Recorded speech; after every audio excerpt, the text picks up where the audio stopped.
now like to introduce Dr. Candy Ho to all of you.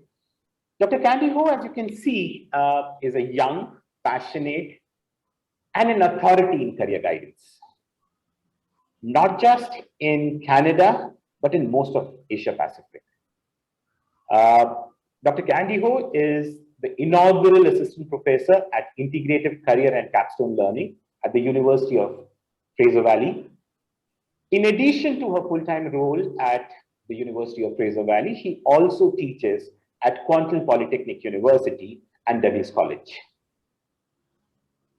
She is the vice chair at CEREC, the largest Canadian organization which is actually working towards advancing career education and research.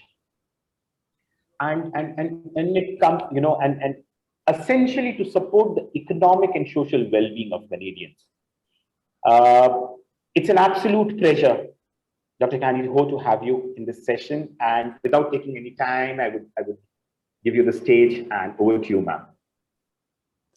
Thank you very much, Arun. And you're being really humble, because I recall in our last conversation that your 1-year anniversary of NPOCA also coincide with your birthday. So happy birthday. And speaking of young, I like to think that we both look young.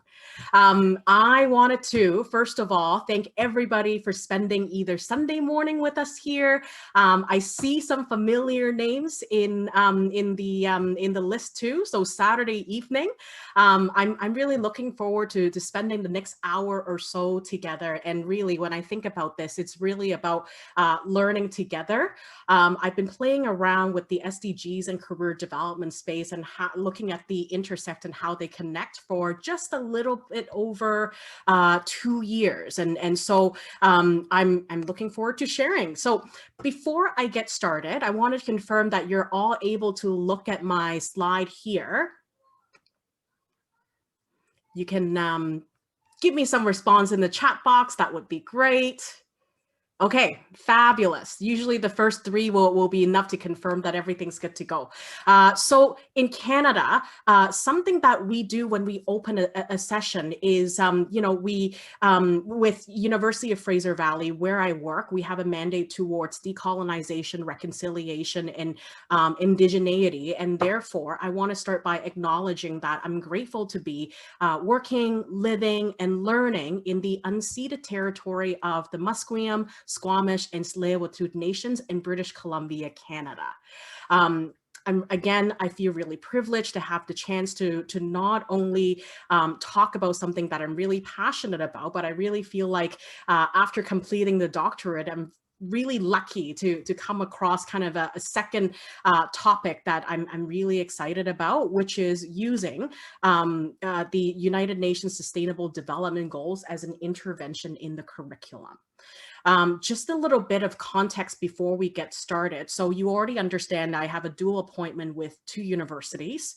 And the context is in both institutions, Kwantlen Polytechnic University and University of the Fraser Valley, I have the privilege to teach my dream capstone course. And I tell my boss is in both institutions, if I could just retire teaching the same, like these 2 courses, I die pretty happy. And they're all about promoting successful post-university transition and career mobility with students in their 3rd, 4th, and final year. So this presentation is about sharing details about these courses and how I came across the SDGs in the first place.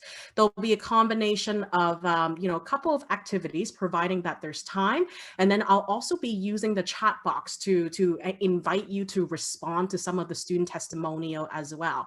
And then another kudos is this presentation could not be possible if I didn't ask students for their testimonials and ask them to share a sample of their assignment. So they'll be recognized here in this. So I know that all of you work in education, principals, vice principals, educators, educational developers, career practitioners, you name it. And so I'm going to share at the end some of the future projects that I have in mind. And if you like to stay in touch and learn more, I'd be happy to do that, either through LinkedIn and through email. Okay, so let's get started. I wanted to start by contextualizing. I know that majority of you signed up for the session knowing what the sustainable development goals are. But just to contextualize and to ground ourselves, it's derived from the 2030 UN Agenda for Sustainable Development. In fact, this decade, which we started in 2021, is called the Decade of Action. Essentially meaning that we have 10 more years to advance the 17 goals and make headway towards it. And really, when you think about what it means for us in the next decade, we have a lot of work to do, and not to provoke anxiety or anything, but one of the things that I truly believe in, and what every one of us here today can move toward action, is through our teaching, through empowering and educating students. Because if I look at the Canada context, the reports that I read consistently say that the goals are not accessible enough. People might not know about it. You know about it, but if you talk to friends and family, what's UN-SDGs? And so we have a responsibility to promote, to share knowledge, but also to challenge people within our communities and circle, and really think about how are you on a day-to-day basis, no matter how small the steps you're taking or big leaps that you're doing, that you're moving towards advancing one or multiple of the 17 goals. And the other thing is to keep in mind that the goals are not siloed. They connect with one another. So advancing one goal could also move the needle and the dial towards the others. Ultimately, because of the urgency, we have a decade to go. We're recognizing that things like poverty and other deprivations, they go hand in hand because it affects climate action. It affects, infrastructure and sustainable cities. It affects peace, justice, and strong institutions. So all of this are interconnected goals. And I think that's part of the beauty of this. And I'll talk about this a little bit later. I'm channeling my academic father, Dr. Chris Magnuson, who was the former dean of SFU Faculty of Education. He likes to start his presentations with the conclusion at the end. So you're not, you're not looking at this wrong, that we're starting with the end in mind. But what I'd like to do is do that and then build towards how we're going to come to these conclusions. So what I've learned in the last 2 years of working with the SDGs is that the Sustainable Development Goals has a strong connection to career development, and it really looks at highlighting the importance of our work in career development. And so when you think about it, what do career development and Sustainable Development Goals have in common? I'm currently finalizing the first draft of a literature review right now, from my understanding that we're only hitting the surface. So I'd be happy to share what I'm learning, but the key points is that both are acts of social justice. So really thinking about who benefits and who is losing out, and how can we level out the playing field a little bit by raising the bar and promoting equity so that everybody, no matter what circumstances they're in, they can thrive. And then both bodies of work also aids individual in the discovery of their talents and strengths. So as previously mentioned, we'll also talk about, some of the big questions that these goals can relate to, but it's really about getting people to leverage their skills and talents to help tackle these global issues. And guess what? Through that process, they generate self-awareness, they learn, they engage in experiential learning. And part of that is learning, oh, what am I good at and what do I want to do in terms of my life's work and career, so that I can also at the same time contribute to the world. And finally, leading to that next point is enabling individuals to realize what's their purpose and how do they intend to serve communities as well.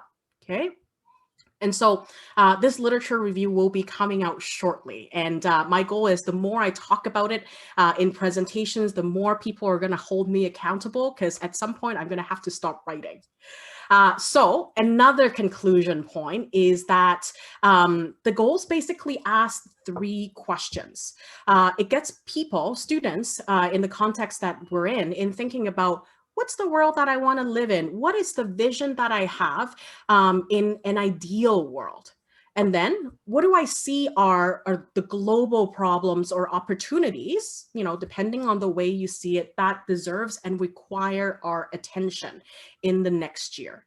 And then finally, what they can do about these problems or opportunities. So in thinking about what are my talents, experiences that can help address these problems and help improve the world, whether they define their world as their immediate local community or, more globally. And I'd like to think that we work with a lot of globally minded students. We're very lucky to be in that perspective.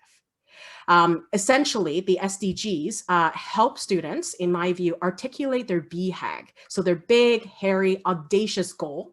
And it's a way for them to declare their challenge and consider how they can dedicate their lifelong career goals to address the SDGs. And so previously, before adopting the SDGs in my class, I work with students who, want to become teachers, become lawyers, become doctors, and we end with that.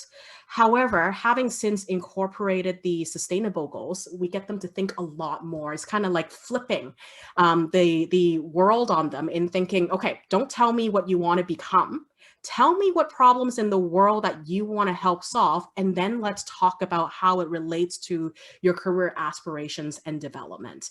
And I would say that the conversations are a lot richer, and the students' conceptualization and thinking about their career development has also been enriched as a result. So very, very satisfying for me to see in their assignments, in their activities.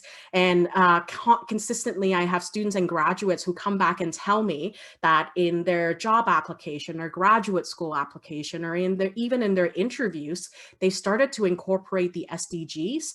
And the people that are reviewing these applications and interviews on the other end are saying, you know what, we really admire that in our candidates, because they're not just thinking about their jobs and what they get out of it, but they're thinking about how they can change the world, right? Pretty powerful stuff.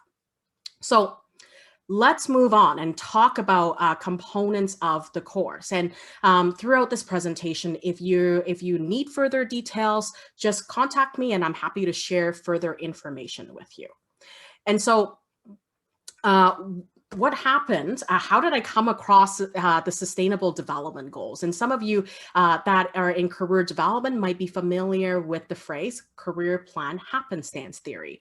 At Kwantlen Polytechnic University, there was an opportunity to apply to a fellowship connecting the sustainable goals with your courses.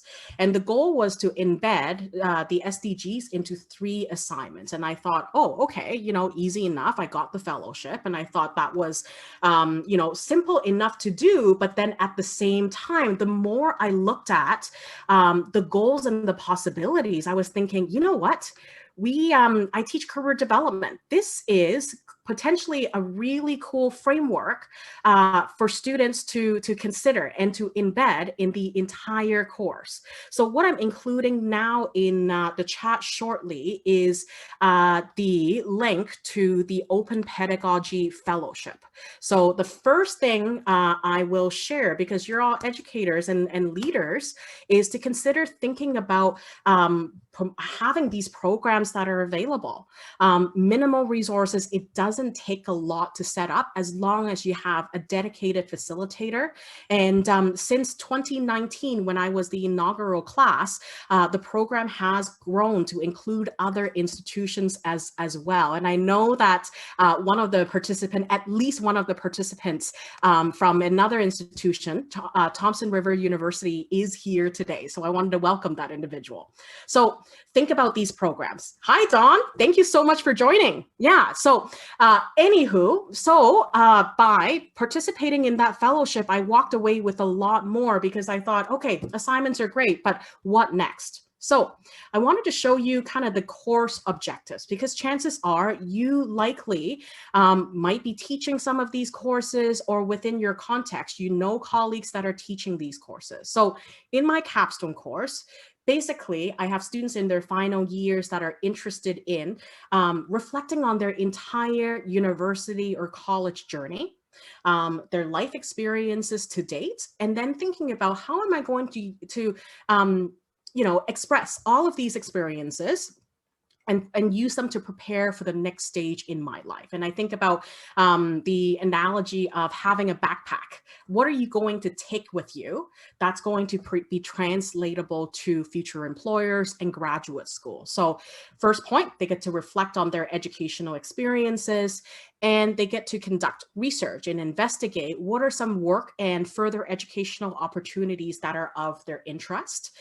So I tell them it's kind of a choose your own adventure, because no two students' circumstances are alike. So I work with students that are applying for graduate school, teacher training school, to students that want to start their own business. Lately, we have more mature students. So I'm helping students plan their retirement, helping another student run for city councilor. So you name it, there's a lot of really exciting things that are happening. One of their major assignment is developing a representational and e-portfolio for post-university life. And that is one that they can proudly share with family members, but also with employers and graduate school committees.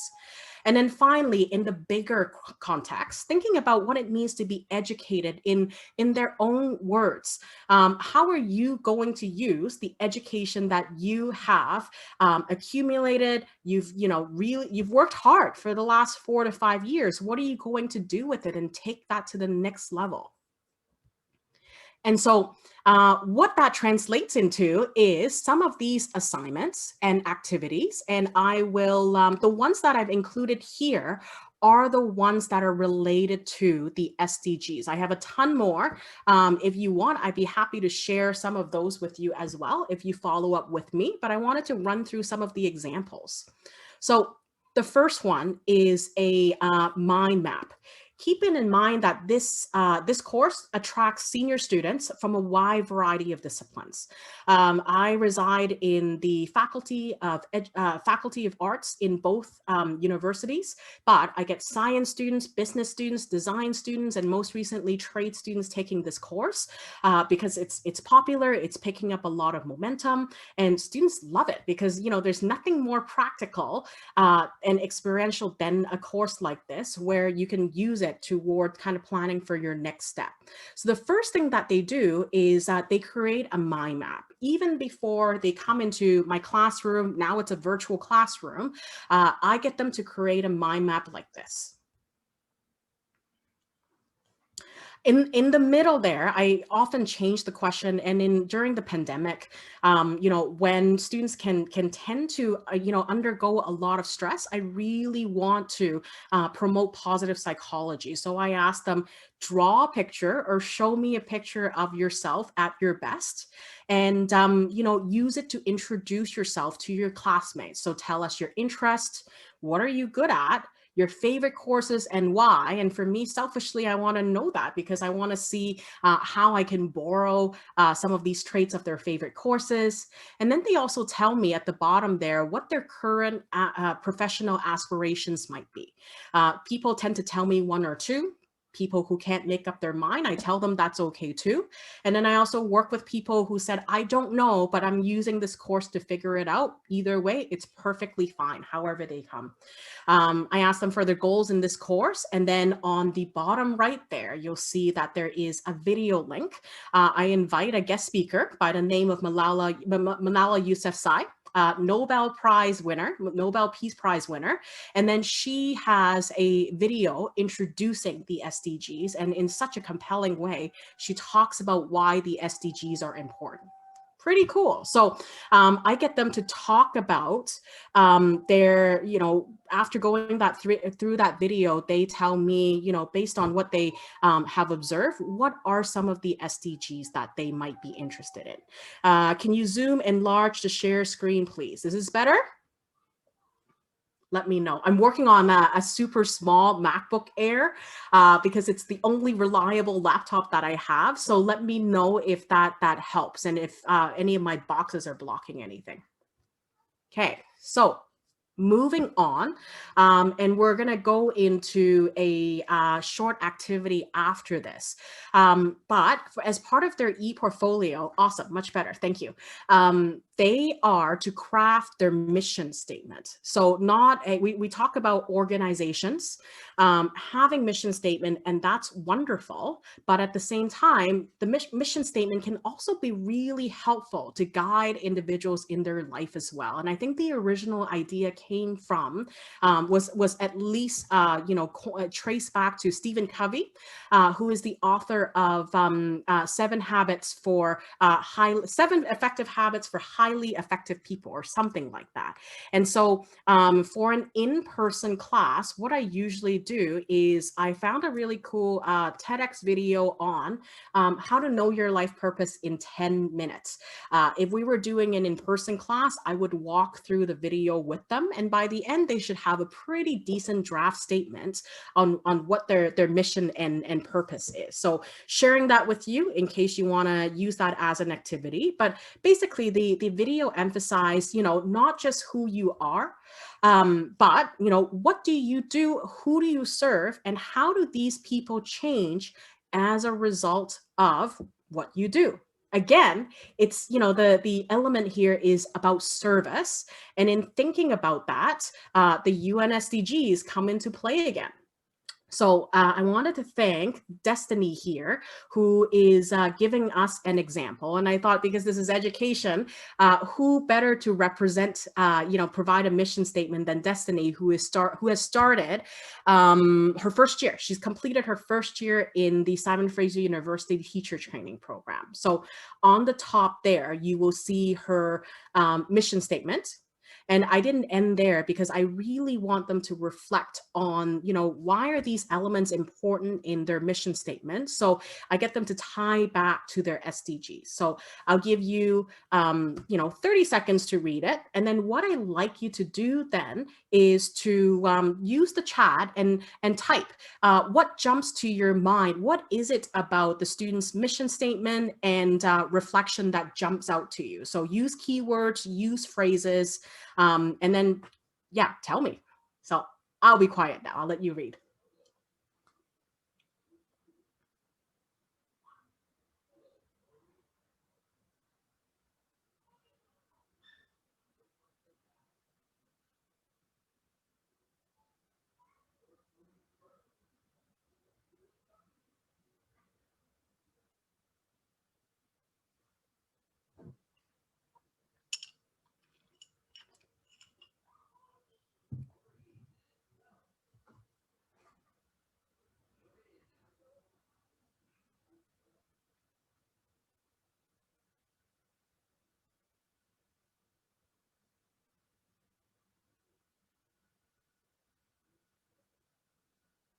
Okay, so hopefully that's enough time for you to start using the chat and share with one another what jumps out to you. Hey, Danielle. So Danielle says, love how she's applying the SDGs in her own career, but also thinking about students. So you can see how it really naturally lends itself to service. And then I show a worthy citizen and, human being. I can tell you, have Destiny is a pleasure of a student to have in class. Dawn, challenging kids where they are. So, I think you all can appreciate being a good educator is knowing students where they are and meeting them and building them up, right? So happy to see you too, Danielle. Prashant, openness, compassion, own selves. Yep, absolutely. Destiny she's got a big heart. She's always the one that's taking leadership and helping other students. So she's going to be an amazing teacher. Nidhi, clear statement of purpose, which lends beautifully, to the SDGs. Does it surprise anybody that she actually used this mission statement as part of her teacher training application? Right? MD, tweaking the education system to connect with the classroom to the world outside. Yeah, so, when you're looking at that, she's looking at herself as an individual student. Her immediate circle of influence would be her students. But maybe after that, as she continues to grow as an experienced educator, she can help train the system, like change the system. Thanks, Partha, for introducing yourself. Incorporating, and Punita, incorporating SDGs for quality social entertainment. Absolutely. So being able to engage and connect with students while at the same time helping them think about bigger. Okay, social environment. Thank you. Okay, thank you for explaining. Yeah. Okay, thank you for your engagement. So let's move on, and we'll fly through this one quicker. I just wanted to give you another example here. So Brianna is in criminology. So she is, I think she's in law school now, if I like to track my students. So that's where she is. I want to say probably in Australia. I don't remember. Now I have to connect with her. So she said, as a criminology student, her mission statement is to contribute her wealth of experience to exercise reasonable discretion and humane control while working with offenders in order to maintain peace and safety of Canadian citizens. And so it's really interesting when you take a look at her reflection, how she's identified gender equality, so SDG 5, through practicing and being consistent, making sure that everybody is being treated equally.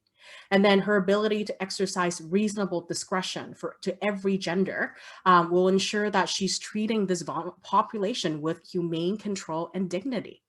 Right? Again, it's about going, not just thinking of yourself anymore, but expanding and thinking about how you can be in service of other people.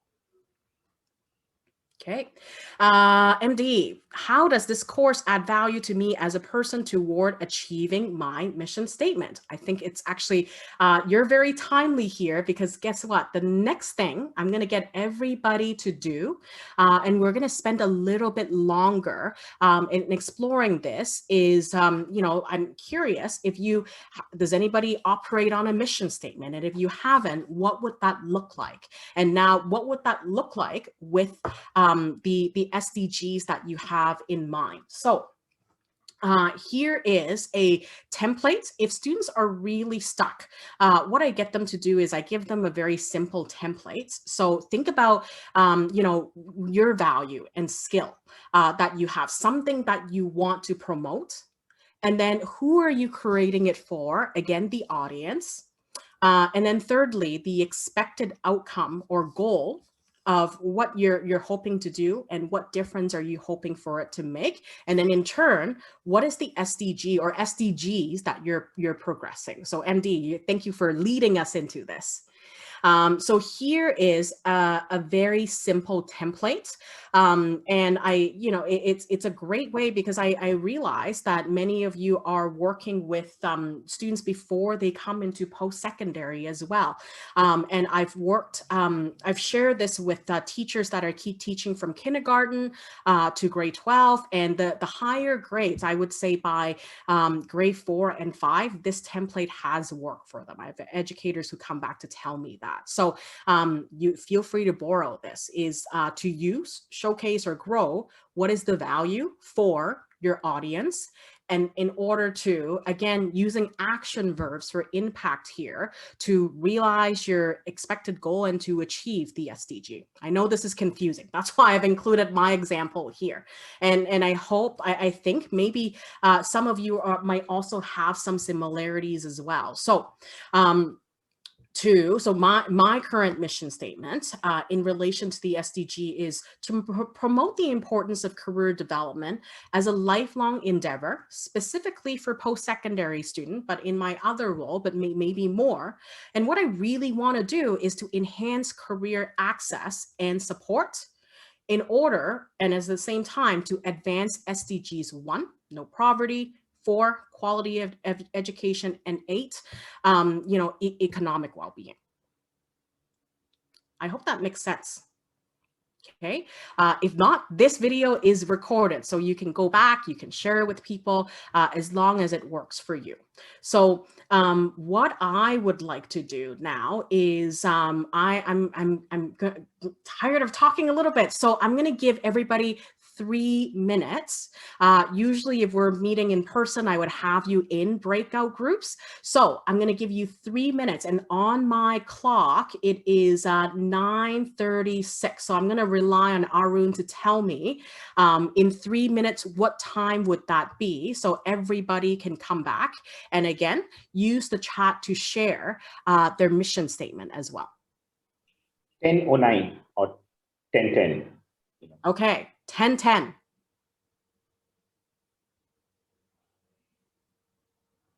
Okay, sounds good. So everybody, please work on your mission statement, and then we will come back at 10:10 or 9:40 our time. And I'm going to start reviewing any of the questions that I might have missed in the chat box, or starting with the Q&A as well, to buy everybody some time.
Okay, just one more minute, and I'm starting to see, Ashok, thank you for being the first to post your mission statement.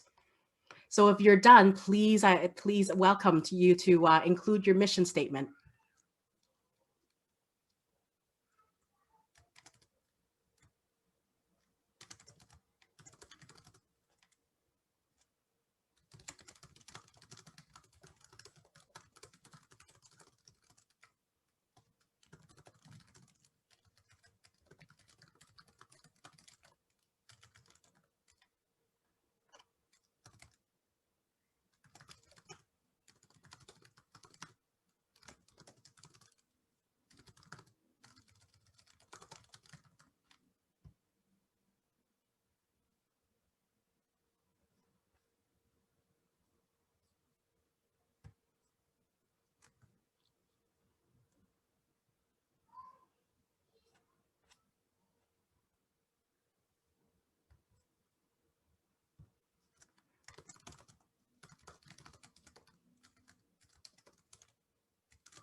All right, so mission statements are rolling in, and then Arun, are you able to, at the end of the session, capture the chat as well? And then if folks like, we can share this out, just so those who are unable to make it, they can also see and be inspired by these.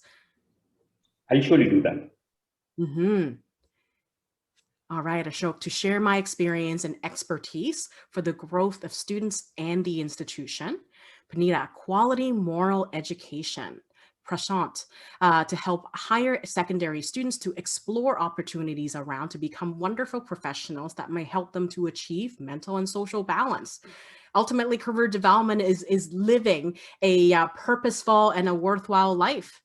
Leka, to instill confidence in students about their ability to achieve their potential. Confidence is very important. Thank you for saying that. And doing good for themselves without harming anyone else or the environment.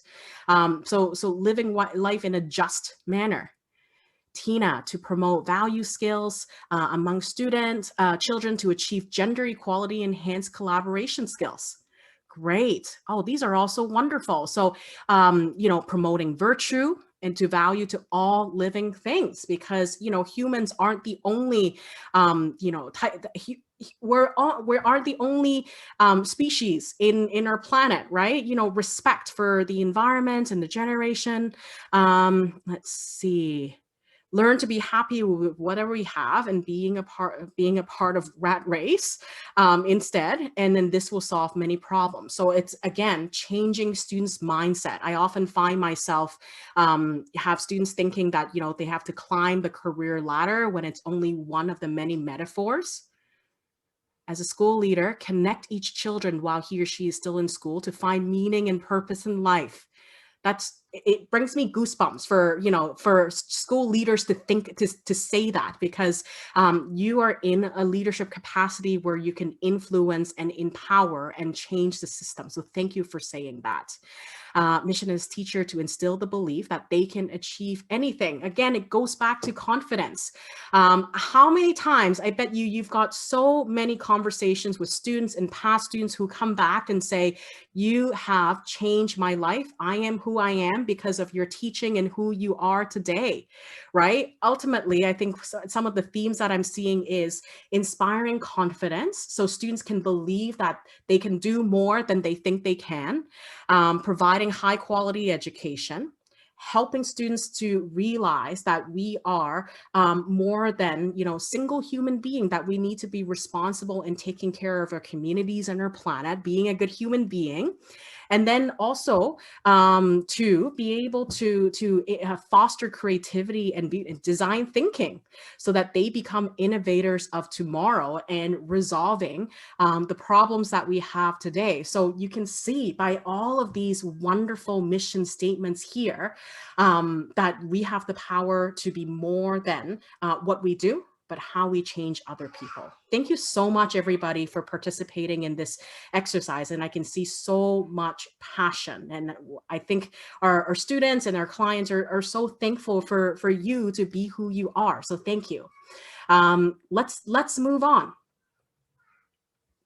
So one of the major assignments that I have at the end is what I call the career connections assignment. Why that is because they have to conduct at least 3 information interviews. And I'm going to share in the chat here the actual assignment outline that I use.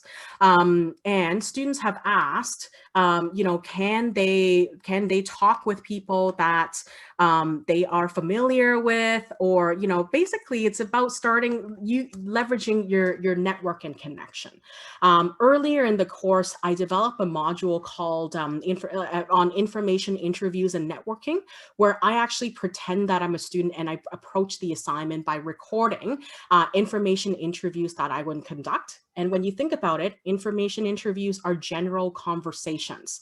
I know in the Q&A, some of you have already asked, you're teaching in university, but I am teaching in the lower grades. How can we use the SDGs in the lower grades as well? And so one of the answers that I have in relation to this assignment is, have you ever thought about bringing guest speakers, or if you have already, into your classroom or into your school assembly, where students can ask them anything, somebody who's interesting about their career development and how they got to the role that they are today. And if you have done that, or if you're thinking of doing that, you are effectively helping students learn how to conduct information interviews. And so what I do is after they've conducted these information interviews, I also get them to do a reflection.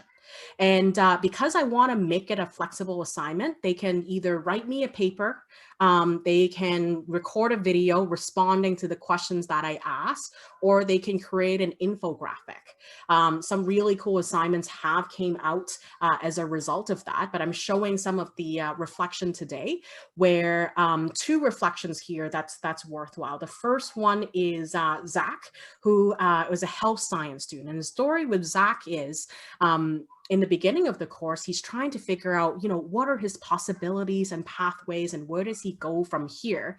But toward the end, it was really cool to see this very reflection here. Keep the mission statements coming so that we can record it and share it out with everybody as well. So thank you for that.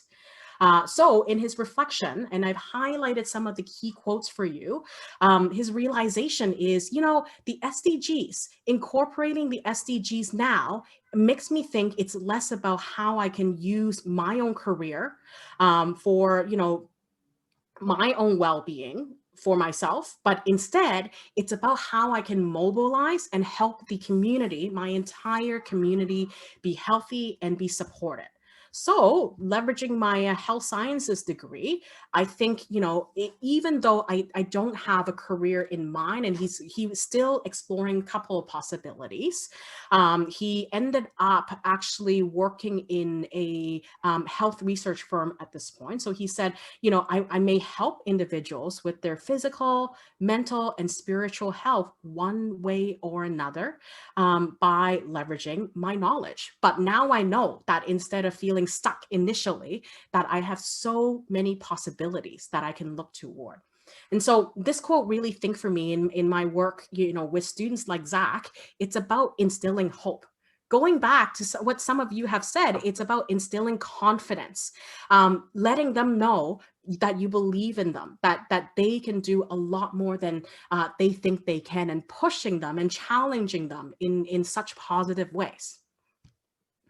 And then the next one more I'll show you is from one of my top students, Corey. And the story with Corey is consistently, he's an all-star student.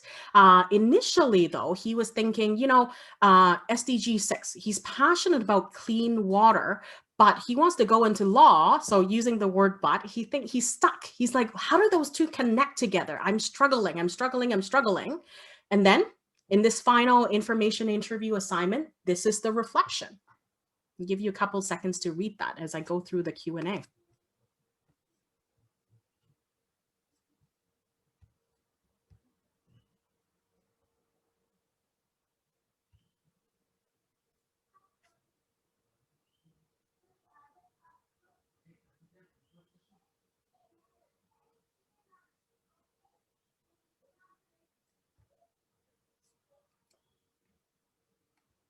Okay, so you can see right here that towards the end of the course, Corey has found his connection.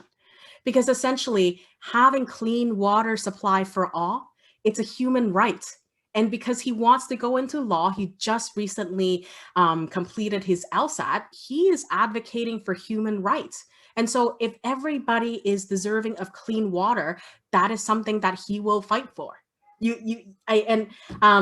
Towards the end of the class, I had a conversation with Corey, and you can see just his reaction, how passionate he is, and how his eyes light up because of that, switch that connection, the light bulb came up for him. So it's, you know, I think in our roles that we do, we have so many powerful moments. Yeah, MD, you like as an educational leader, as a vice principal, I bet you see that all the time. So it's so wonderful to see. And then finally, the one of the last assignment that touches on the sustainable goals is the Future Work Skills Project. I have recently changed this a little bit.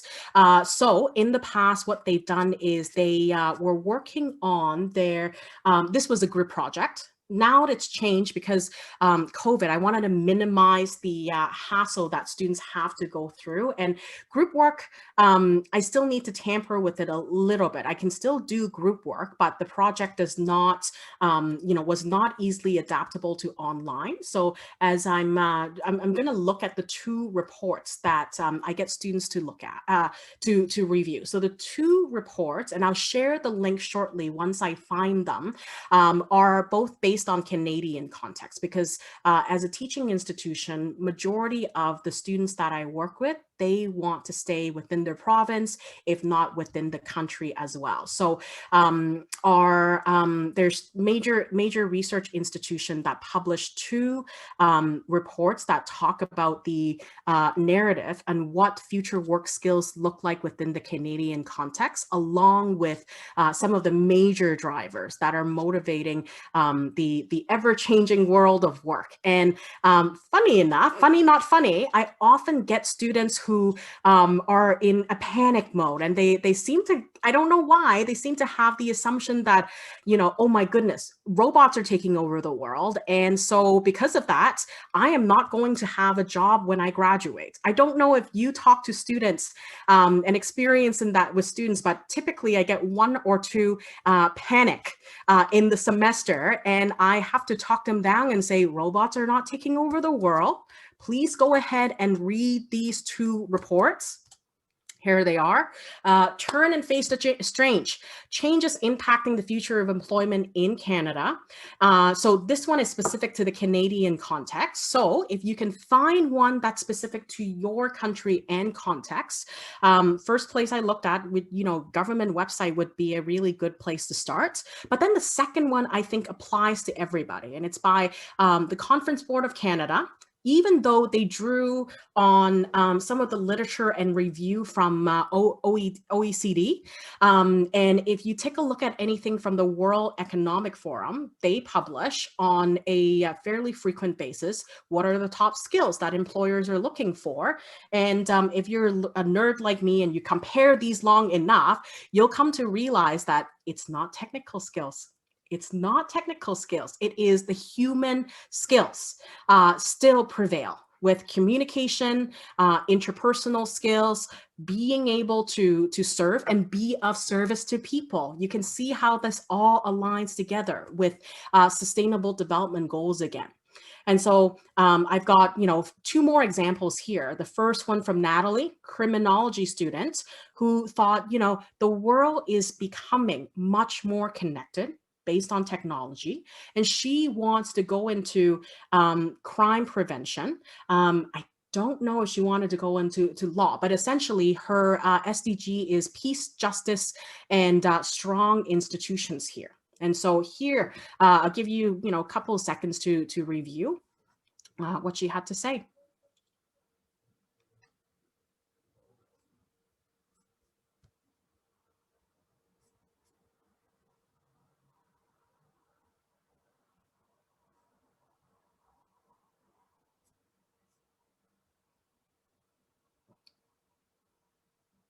Okay, so Natalie here is thinking within the Canadian context, but she's also cognizant that the world is becoming more diverse and we're connecting.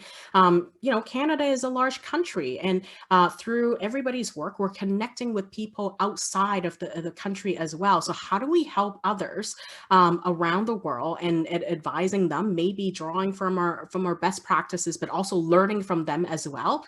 How do they fight war, human trafficking, and homicide? And then let's take a look at the last one.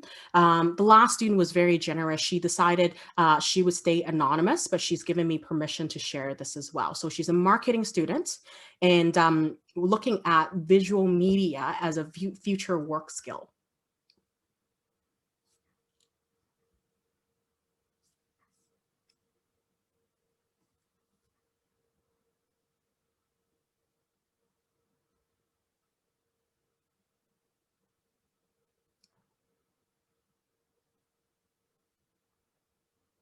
What's really interesting here is, marketing, visual media and design is very niche and very straightforward. However, if you throw in another framework like the SDGs and get students to choose, in that case, with this particular student, she's looking at quality education, decent work, and economic growth.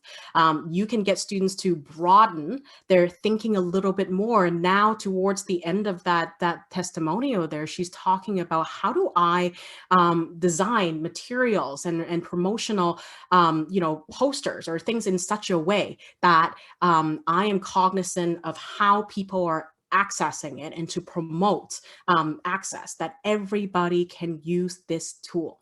Later on, and this is beyond the testimonial, but she talked about, her worry about not everybody has access to technology in a similar way. So how can she, within her role in the future, advocate for people who don't have the same level of technology? Cool, eh? Okay, so once again, I wanted to thank students with these examples as well. Okay, so link for social emotional isn't working. So please remind me toward the end. I will find it and give you the actual link. It worked earlier this week when I was doing a similar presentation. So sorry about that. So some final thoughts, and some of you within the Q&A already have some really great questions about this. My advice typically is for educators, and it would span from kindergarten to their final year of high school and now to university and beyond. And I would recommend thinking about starting small and wherever it makes sense. If you're interested in incorporating the SDGs, don't think about incorporating the whole framework. For me, it took an entire summer of thinking, how is it relevant within my area of work? And I can tell you, other fellows that were in the program, they also took their time as well. So talking to a lot of people, talking to your fellow colleagues and saying, this is really interesting, but how can I incorporate it in the subject matter that I teach? And I saw some questions relating to like, oh, music and mathematics. So you are the expert of your discipline. And now you're gaining expertise in the sustainable development goals too. So how does that all come together? Okay. And I would start by reviewing your course and program objectives, because that would also make sense. And then, are there any particular SDGs that make more sense to incorporate? And for me, I started with quality education. It just makes a lot of sense. And because it's career development, SDG number 8 as well, decent work. But at the same time, I was thinking, wow, you know what? Students also have their own SDGs that they're coming in as well. And so the way I ended up designing that course or revising it, it makes sense for students to choose the SDG that they are interested in. And what I did was in my course, because they're in senior years, the criminology students, so people within the same disciplines tend to stick together. And I wanted to break that barrier. So instead of grouping them, criminology students are together, trade students are together, design students are together, I group them with their SDGs. And I tell them, the problems in the world are complicated and they need to be solved with interdisciplinary solutions. And because of that, where you're going to be working on your SDGs in your SDG groups. So a couple of semesters ago, one of my favorite groups, they worked on zero hunger, and it consisted of a biology student, a business student, and a sociology student. And they came up with the most amazing, the coolest ideas for their projects and people to interview. And they did really well in the course. And as far as I know, at the end, even now, they've stayed connected because they're passionate about this, okay? And so final thoughts here is to think about using the SDGs to explore career options. Typically, we get a wide variety of students coming to our classroom with students that are, really certain about what is it that they want to do. And on the other hand, students that are thinking, I don't know what I want to do yet, but I'm exploring.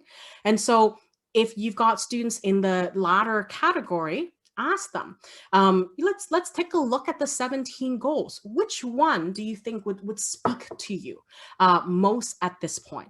You don't need to, let's not put so much pressure on deciding on what is it that you want to do. That question itself is problematic for young people, in my belief. So what's the world that you want to live in? What problems or opportunities do you see? And then what talents do you think you can help solve these?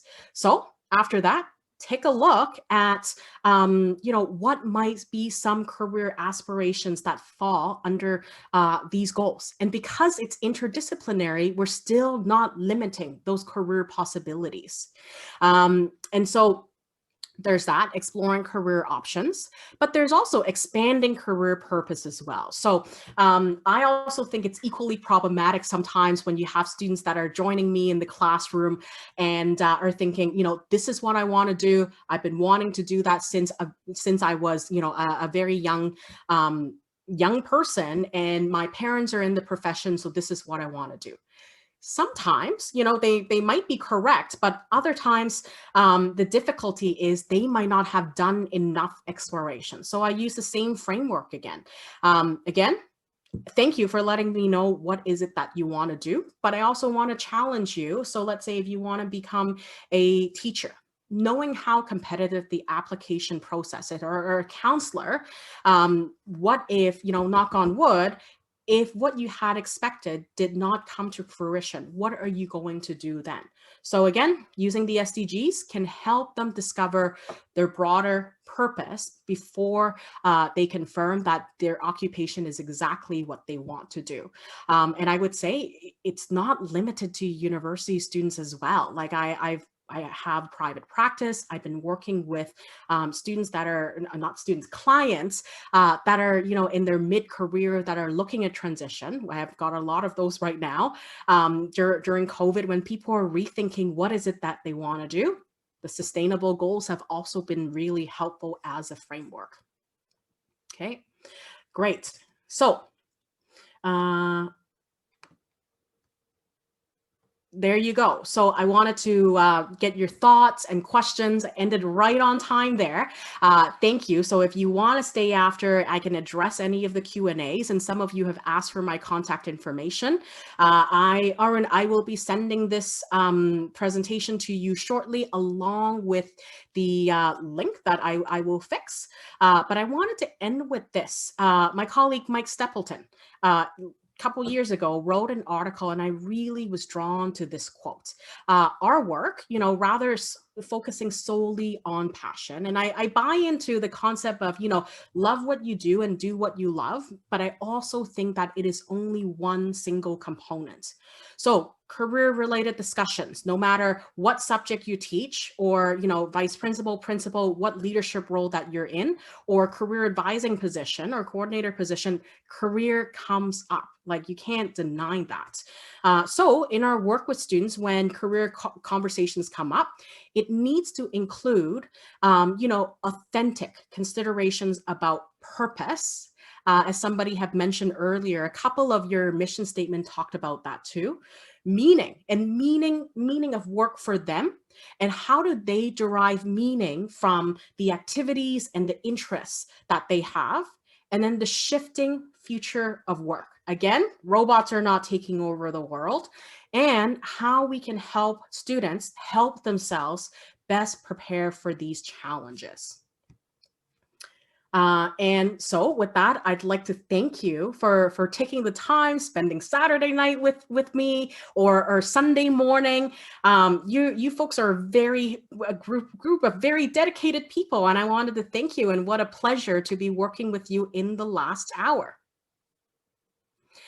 So what I'd like to do is I've got, I see some Q&A. So while I am answering those questions, what I'd like everybody to do is I want the opportunity for you to share your learning from one another too. So what is it that you're going to take away from this presentation that's going to help you in your practice, no matter the context you're in? Because I'm seeing some questions around how can students in class 11 to 12, or class insert a number here, can connect with the UN projects and goals. So I wanted to hear from you, because I don't have all the answers. I'd like to think so, but I do not have all the answers.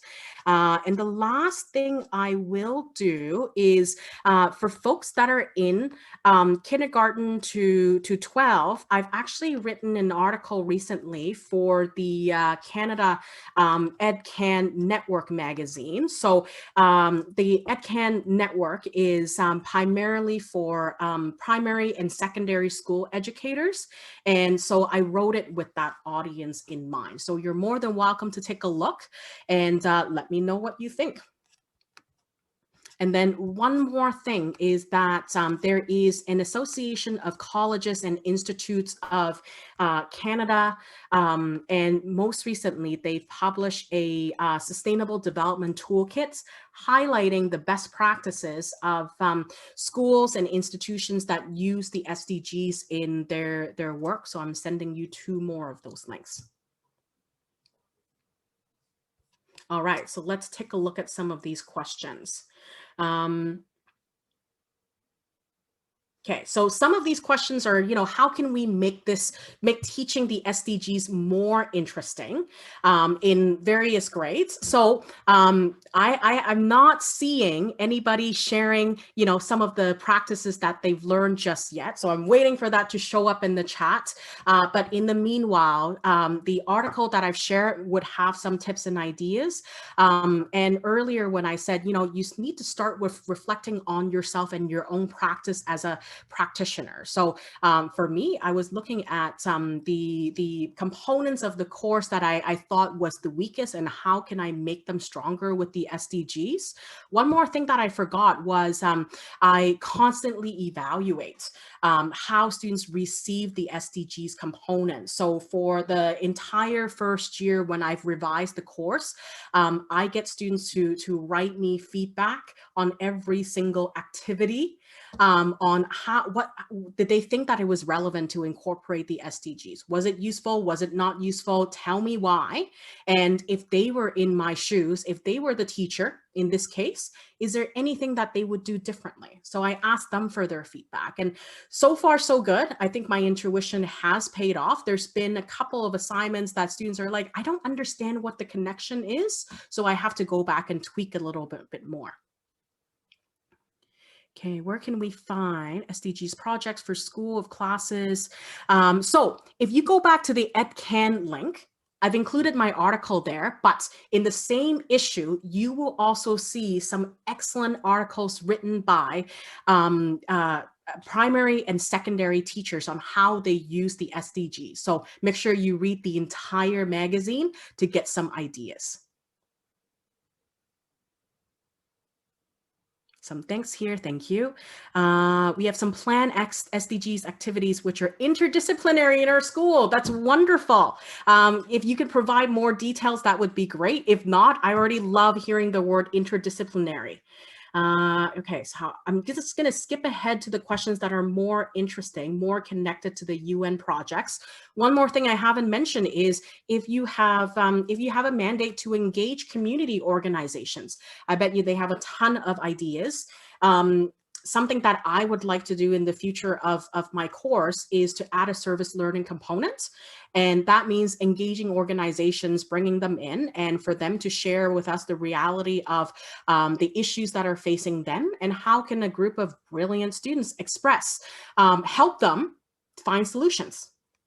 Okay, I've included my contact information. Sorry, I'm just gonna check all of these by saying that I've answered. That's how I run my life these days. How can, as school, we connect to university or to you? I've included my contact information here, so you can stay in touch and reach out to me anytime. The idea takes very long to practice due to many reasons. How can we reduce the time between an idea and time it's taken to put in practice? It depends whether you think a summer or, you know, one semester or a couple of months would be a long time or not.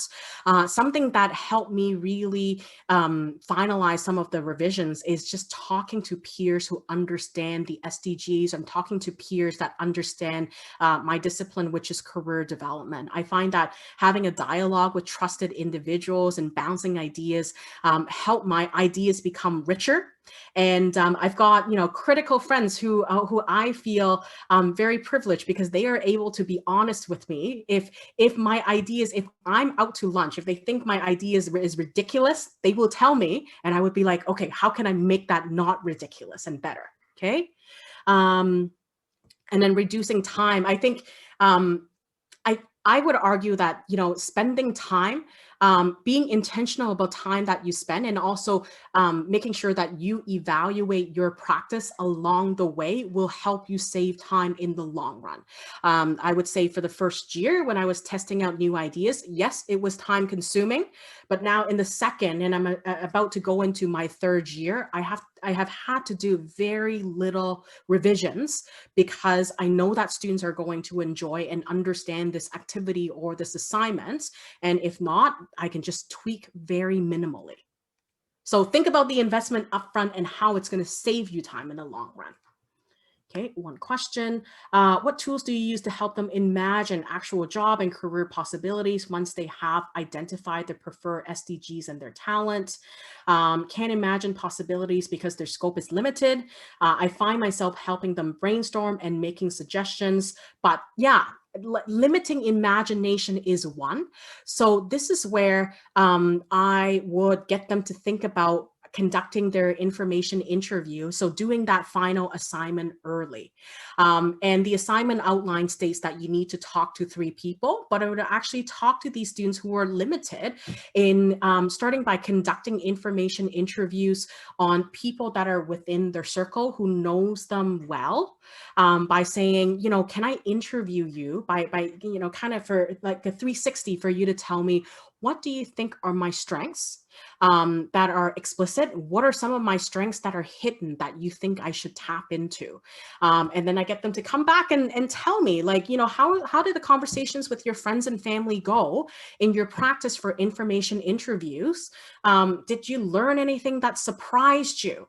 And many of the times they're like, I'm so glad I have these conversations because I wouldn't have had a chance for, you know, my mentor to tell me that this is my hidden strength that I can explore further. So that's one. I do a lot of reflections in class, and I tell them that there's something magical about using a pen and paper just to write things down, because writing is a process of helping your mind think. So I assigned a lot of quick write questions, and then by like the 4th and the 5th quick write, as I read through their insights, it's already a lot more richer. So start exploring with those ideas as well.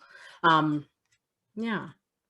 And then, so we can talk further about that. Can you suggest some interdisciplinary projects for secondary schools?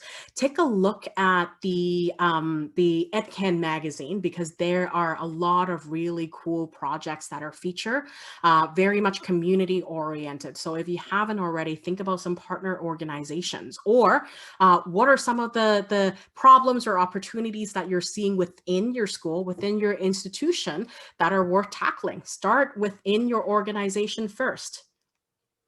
Just want to ask why youngsters are not interested in teaching career anymore. Is it teaching or learning career?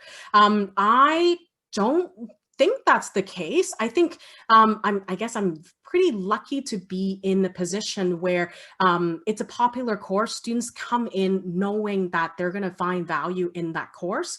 I'm going to wear my, CERIC, our Canadian Career Development Association hat, and say part of it could be how we define career development. Because when we say the word career, people tend to think about, oh, it's job and occupation. And then I have to have, another half an hour lecture with them and say, no, it's not just that. It's about how you live your life with purpose.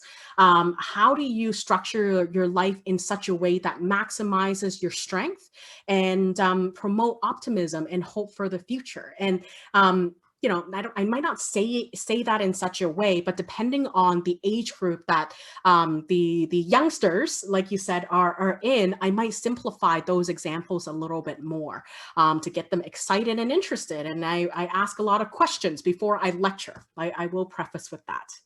How do we cope with career choices that parents, oh my goodness, that is such a good question, thrust upon despite students having a different choice? How do SDGs help us solve this problem? How do we take parents on board? Thank you.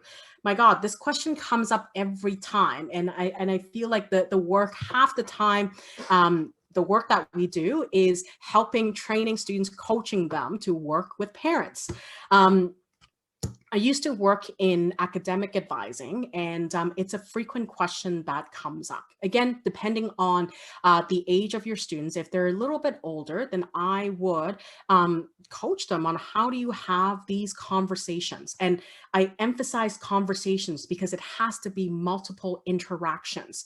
It could be as simple as the student sharing, hey, mom and dad, I learned about the SDGs in school. Do you want to hear about them? Do you want to hear about how powerful that they could be in terms of helping us solve the world problem? So it's also about helping the student build or repair even some of the relationships with their parents, because when it comes to, career and future planning, some of these conversations can go well. Some of these conversations can become very, very tense as well, where parents are dead set on a certain way. And one of the most useful advice I've gotten students to do is to get them to brainstorm questions that they would ask to better understand their parents' perspective, and ultimately to handle that conversation with a lot of love and care, because as we can all appreciate, as myself as a parent, I can appreciate sometimes, it's all out of love and care. You care about me, that's why you want me to go in a certain path. However, is there a possibility where we can contemplate multiple possibilities? This is, again, the definition of career development, right? If I want to pursue a certain path, it could happen now, it could happen later. So for me, working with post-secondary students, I coach them to have conversations. For the younger grades, I know that some of my friends that are in K-12, they have parent-teacher conferences. They host specific workshops on how to help parents better understand that the world is evolving and changing. I'm currently on the BC, so my province's advisory group on working with Education Planner BC, which is a government agency that helps students and families look at post-secondary options. We come across the same issue with parents as well. So we started hosting parent workshops. We presented, the world of work, the future of work, and what things look like, and why it is problematic to get students to think about one particular career instead of contemplating multiple possibilities, and why it's important to use post-secondary or, frankly, education overall to explore those possibilities. Ultimately, do you want, it's also about happiness. And in Canada, when we ask parents the tough question, do you want your kids to be happy and live fulfilling lives? Nobody's going to say no. Right? But I get that it's a complicated issue. I think I'm done monitoring the Q&A, and I'm just looking through the chat box. I don't see any questions, but some really great comments. So I wanted to take the time and thank everybody again for your commitment and for your participation. It's been such a pleasure learning together.